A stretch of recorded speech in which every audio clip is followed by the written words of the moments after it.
ध्यान आपको दिलाना चाहता हूं। और मित्रों, मैं ध्यान यह दिलाना चाहता हूं कि यह जमीनों की धरती,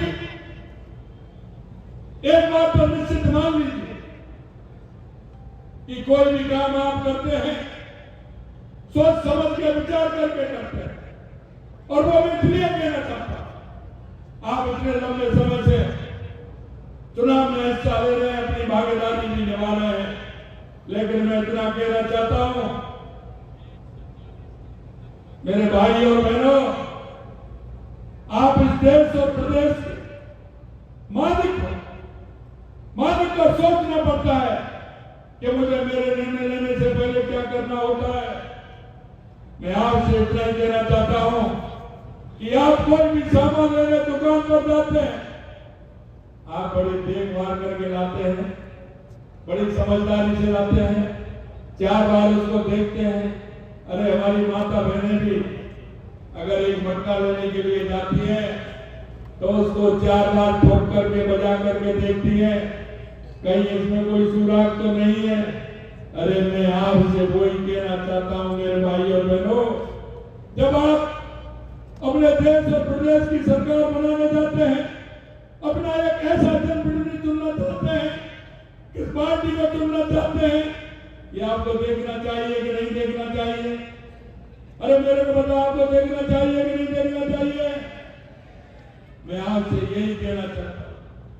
एक तरफ वो लोग खड़े हैं जो हमेशा जातिवाद की बात करते हैं, तुष्टीकरण की बात करते हैं, भ्रष्टाचार की बात करते हैं। अगर सही मायने में मैं कहना चाहूं तो अगर इस देश को सबसे ज्यादा बर्बाद किया है, सबसे ज्यादा अगर भ्रष्टाचार में ढकेला है, तो इस कांग्रेस ने ढकेला है, कांग्रेस ने ढकेला है। अरे कांग्रेस भ्रष्टाचार की करती है, यह चुनाव आता है, यह जातिवाद धर्मवाद की बात करती है, यह तुष्टीकरण की बात करती है। मैं आपसे कहना चाहता हूं, आप बताइए, देश के यशस्वी प्रधानमंत्री नरेंद्र मोदी जी ने किसान सम्मान निधि देने का काम किया है, क्या उन्होंने कभी जाति और धर्म पूछा है क्या? मैं आपसे पूछना चाहता हूं, बताइए, क्या किसान सम्मान निधि जाति और धर्म के आधार पर मिलती है? मैं आप बताइए, जाति धर्म के आधार पर मिलती है? क्या खाद्य सुरक्षा जाति आधार पर मिलती है? या किसानों को बिजली के कनेक्शन मिलते हैं, क्या जाति के आधार पर मिलते हैं? मैं आपसे यही कहना चाहता हूं, देश के यशस्वी प्रधानमंत्री नरेंद्र मोदी जी कहते हैं कि हम देश की 140 करोड़ जनता के लिए काम करते हैं, और हम आपसे कहना चाहते हैं, हम राजस्थान की 8 करोड़ जनता के लिए काम करते हैं, 8 करोड़ जनता के लिए। मेरे विधानसभा के अंदर मेरे विपक्ष के लोगों से कहा कि आप मैंने बजट दिया है, एक 200 विधानसभा में से कोई भी अगर ये कहते कि 200 विधानसभा में जहां आवश्यकता थी वो बजट नहीं दिया है, हम इसलिए काम नहीं करते हैं। कांग्रेस करती है कि जहां उनका विधायक होता है तो वहां पैसा देते हैं, बजट देते हैं, और दूसरे दल का होता है तो वहां पैसा नहीं देते। हमने विधानसभा के अंदर कहा, हमने किसी को भी भेदभाव नहीं किया। 200 विधानसभा में जो जनता ने चाहा और हमारे संकल्प पत्र में जो वादा किया, वो बजट हमने 200 विधानसभा के अंदर दिया। मैं आपको यही कहना चाहता हूं, और मैं शेखावाटी वालों में आपसे तो और ज्यादा कहना चाहता हूं, और आपसे मैं इसलिए कहना चाहता हूं कि मैं बार-बार संकलन के नाते आपके क्षेत्र में आता था, चाहे वो सीकर हो, चूरू हो, झुंझुनू हो।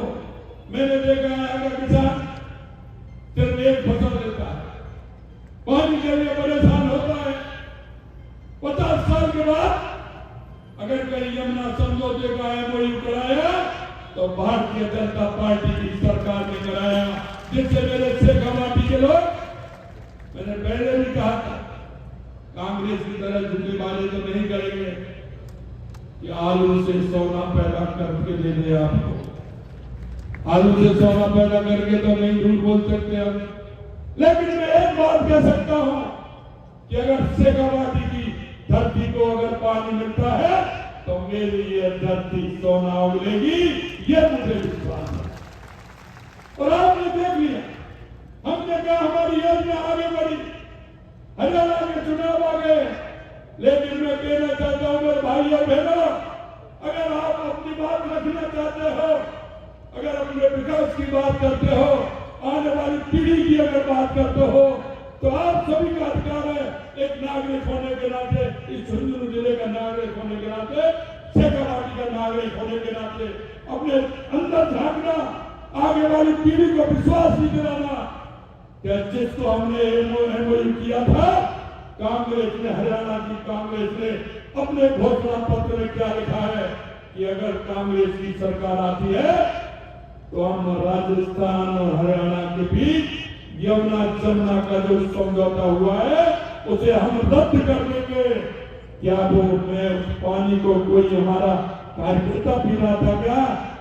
अगर करनी थी तो हमसे करनी थी, लेकिन शेखावाटी के लोगों से, कांग्रेस के लोगों की क्या था कि वो शेखावाटी को पानी नहीं आना देना चाहते।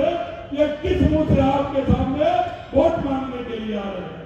इसलिए मैं कहना चाहता हूं मेरे भाइयों बहनों, क्योंकि जो आप काम करते हैं वो आपका काम नहीं है, वो आने वाली पीढ़ी को भी आपको जवाब देना है कि आखिरकार शेखावाटी में आप लोगों ने क्या करवाया, आपको किस राजनीतिक दल को चुना जिसने सपने दिखाए थे, झूठ बोल करके वोट दिए थे, क्या उन्होंने किया?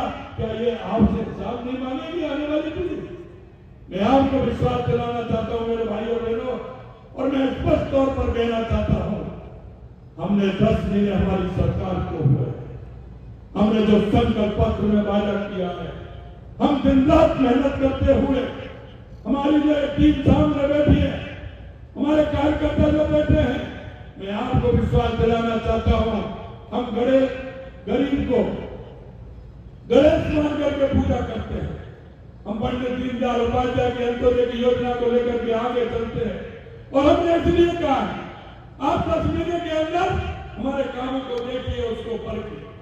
हमने कहा कि युवाओं ने जो सपने देखे हैं, हम झुंझुनू के युवा के बारे में जानते हैं, सुबह और कई जिले का और कहीं का युवा कुछ करता हो, लेकिन मेरे शेखावाटी का युवा सुबह 4 बजे सड़कों पर दौड़ता है, 4 बजे सड़कों पर दौड़ता है, उस गांव की गलियों में दौड़ता है।